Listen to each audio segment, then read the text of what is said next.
মাদারীপুর জেলার নেতৃবৃন্দ, শিবচর থানার নেতৃবৃন্দ, ইউনিয়নের নেতৃবৃন্দ, ওয়ার্ডের নেতৃবৃন্দ এবং সকল বিএনপির নেতাকর্মী সকলের প্রতি বিপ্লবী সালাম জ্ঞাপন করছি। আসসালামু আলাইকুম। আপনারা আজকে একত্রিত হয়েছেন, আপনাদের কেমন লাগছে? মনে একটা আনন্দ লাগে তো? বিএনপি করে এই জীবনে যত কষ্ট পাইছেন সেটা থেকে একটা স্বস্তির নিঃশ্বাস আসছে আপনাদের ভিতরে। আজকের এই অনুষ্ঠান কয়েকটা কারণে খুব বেশি গুরুত্ব বহন করে।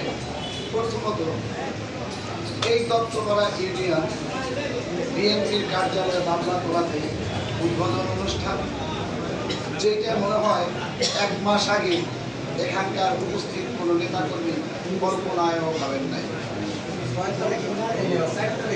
আর যদি আপনি রাত্রে ঘুমের ঘুরে ভাবতেন আজরাইল জানতো বা শয়তানে জানতো বা ঘুমের মধ্যে ভূতে জানতো, আর ওই কথা যদি ওই বাড়ি যাইতো তাইলে আর বাড়ি থাকতো।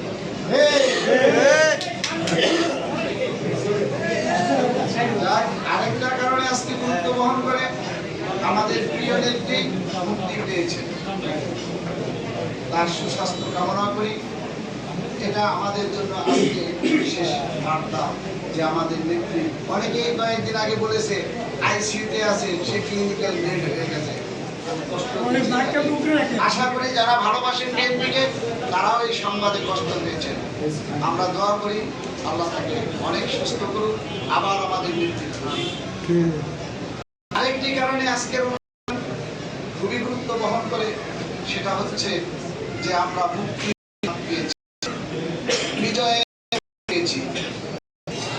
কিন্তু একই সাথে মনে রাখবে নেতাকর্মীদের, বিজয়কে দীর্ঘায়িত করা যায় 2টা কথায়। একটা পথ শোষণের মাধ্যমে, আরেকটা পথ ভালোবাসার মাধ্যমে। আমাদের দল জাতীয়তাবাদী দল, এটা ভালোবাসা দিতে জানে, শোষণ দিতে জানে না। যদি শোষণ দেয়া জানতো তাহলে 5 সাল থেকে শেখ হাসিনা আওয়ামী লীগকে এই দেশে আর আওয়ামী লীগ করতে দিত না। উনি বড় বড় কথা বলে গেছেন, অনেক কথা বলেছেন, তাকে এই দেশে আওয়ামী রাজনীতি করতে দিয়েছেন শহীদ প্রেসিডেন্ট জিয়াউর রহমান। আপনারা অনেক কথা বলেছেন এই দেশে বিএনপি থাকতে পারবে না। আজকে আপনারা কোথায়? এই দেশের সাধারণ জনগণ, ছাত্র জনতা, রিকশাওয়ালা, ঠেলাওয়ালা, সমস্ত শ্রেণীর মানুষ আপনাদেরকে যেখানে পেয়েছে সকলের মতো ছেড়ে গিয়েছে। আমার বিএনপি সমস্ত শ্রেণীর নেতা নেত্রীদের প্রতি ঔদাত্ত আহ্বান থাকবে, যে কারণে তাদের পতন হয়েছে পৃথিবীর ইতিহাসে জঘন্যতম পতন হয়েছে। যদি বিএনপি ভালোবেসে করেন তাহলে আপনারা এই আচরণ প্রকাশ করবেন না। আর যদি বিএনপিতে গুণের জন্য, মধুর জন্য আসেন, দয়া করে অনুরোধ করি বিএনপির মধ্যে কোনো প্রবেশ করবেন না। উপস্থিত প্রত্যেকটা নেতাকর্মী ত্যাগী, তাদের অর্থ গেছে, জীবন গেছে, যৌবন গেছে, শ্রম গেছে, ইজ্জত গেছে, তারা জেল খাটছে, জুলুম করছে, জুলুমের শিকার হয়েছে। আপনারা অনুপ্রবেশ করে দল না ভালোবেসে এই লোকদের মনে কষ্ট দিবেন না। আপনারা যদি সত্যিকার অর্থে শহীদ প্রেসিডেন্ট জিয়াউর রহমানের আদর্শে উদ্বুদ্ধ হন, বিএনপি করেন, আমাদের তাজেল মেম্বার সাহেব প্রাক্তন ভারপ্রাপ্ত চেয়ারম্যান বলছো, সে বলে গেছে আমাদের জন্য আমাদের পথ খোলা, দরজা খোলা। তবে যে অতীতে আওয়ামী লীগ করেছেন সেই আওয়ামী লীগের পদ থেকে পদত্যাগ করে আসবেন।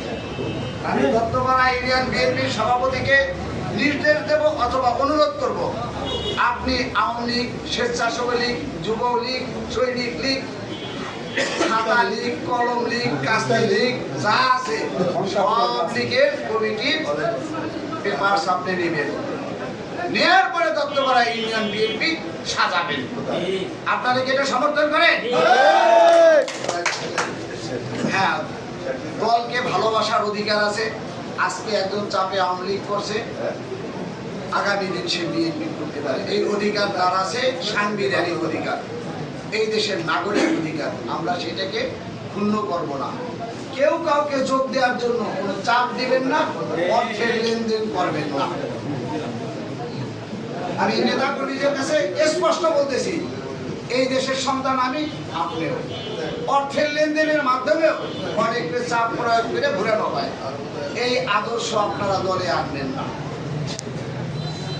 আমার শেষ অনুরোধ, আমাদের নেতা, জাতীয়তাবাদী নেতা তারেক রহমান, তিনি স্পষ্ট নির্দেশ দিয়েছেন শৃঙ্খলা বজায় রাখতে হবে। যেই জাতির শৃঙ্খলা নাই সেই জাতি উন্নতি করতে পারে না। আমরা সুশৃঙ্খলভাবে দলীয় আদর্শ মেনে শহীদ প্রেসিডেন্ট জিয়াউর রহমানের দেশপ্রেম ও মূল্যবোধে উদ্বুদ্ধ হয়ে আমরা এই দত্তপাড়া ইউনিয়ন বিএনপিকে সাজাবো, একটা সুসংগঠিত দল হিসেবে আমরা প্রতিষ্ঠিত করব ইনশাআল্লাহ। একই সাথে আমি আহ্বান জানাবো জাফর কাকাকে, যিনি শিবচর থানার সর্বপ্রবীণ বিএনপির নেতা, সাংগঠনিক নেতা, সেফ দল ভালোবাসা একজন মানুষ। তাকে নির্দেশ আমার দেওয়ার কোনো অধিকার নাই। তাকে অনুরোধ করব, আপনি ছায়ার মতো থেকে এই দত্তপাড়া ইউনিয়নকে সুসংগঠিত করে দিবেন, যাতে আমরা সুসংগঠিতভাবে সকলে কাঁধে কাঁধ মিলাইয়া একে অপরকে ভালোবাসা মন থেকে একে অপরের প্রতি শ্রদ্ধাবোধ রেখে বিএনপি করতে পারি, দলকে আগায় দিতে পারি। সকলের সুস্বাস্থ্য কামনা করে বিপ্লবী সালাম রেখে আমার বক্তব্য শেষ করছি। আসসালামু আলাইকুম।